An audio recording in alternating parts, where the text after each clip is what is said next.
Nous sommes à Paris où logent les concepteurs de l'attraction. Un projet de plus de 3 millions de francs. Ils y ont travaillé 1 an et demi et pour eux, ces animaux n'ont plus de secret. Alors ici, je vais vous présenter un animal en avant-première qui est un caracoureur. Il est présent sur cette petite plaquette qui est juste un logo que je peux passer devant la caméra. Et une fois que je le montre à la caméra, on peut voir que l'animal intervient sur ce support et donc suit les mouvements que je donne à ce support. Et Olivier, oui, j'ai quelque chose un peu intéressant, c'est qu'on peut le voir en énorme aussi si on veut. Donc le voilà qui est accroché à moi. Et du coup, on peut interagir avec... Il est où? Alors, il est là, mais en même temps, il est là-bas, on ne sait pas trop. On sait pas trop. En réalité, effectivement, on croit qu'il n'est pas là, mais il est là aussi.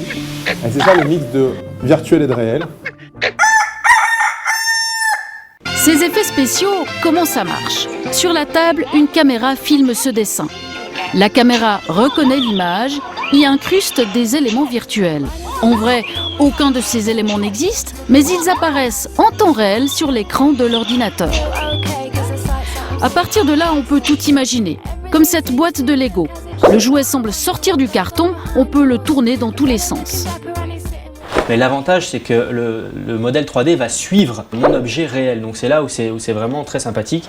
C'est qu'on peut rapprocher comme ça de la caméra, le voir en gros plan. Donc je suis vraiment acteur de ce jeu, de cette boîte, et je peux moi choisir les plans que j'ai envie de visualiser sur mon ordinateur.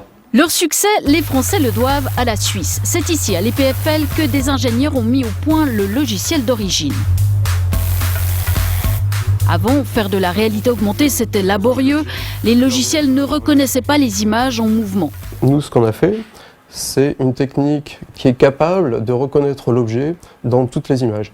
Donc ça veut dire qu'on peut maintenant présenter l'objet de n'importe quelle façon. Et si je bouge l'objet, l'objet est retrouvé instantanément, ce qui rend l'application beaucoup plus robuste. Julien Pilet, lui, est doctorant. Il nous livre les secrets de fabrication de ce logiciel. Je vais montrer à notre logiciel ce motif et je vais lui le faire apprendre. Apprendre, c'est-à-dire qu'après, il sera capable de retrouver ce motif et de dire où le motif se trouve. Donc c'est une étape essentielle si on veut faire de la réalité augmentée.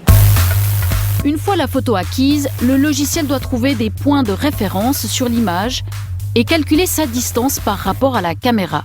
Le logiciel comprend quelle est la configuration 3D de la scène, c'est-à-dire quelle est l'orientation et la position de mon motif par rapport à la caméra.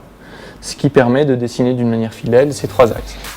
Enfin, on peut faire apparaître n'importe quel objet en 3D comme cette théière. Cette technologie, les Français ont obtenu le droit de l'utiliser à des fins commerciales pour à peine 10 000 francs. On retourne justement à Paris. Ici, on mise à fond sur les applications marketing. La réalité augmentée permet les projets les plus fous comme cette brochure publicitaire.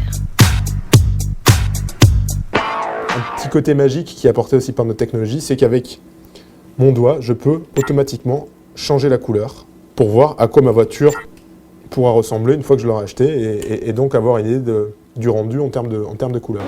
On peut aller encore plus loin que ça. Je vais pouvoir avec un joystick changer la taille de la voiture, donc je la réduis un petit peu.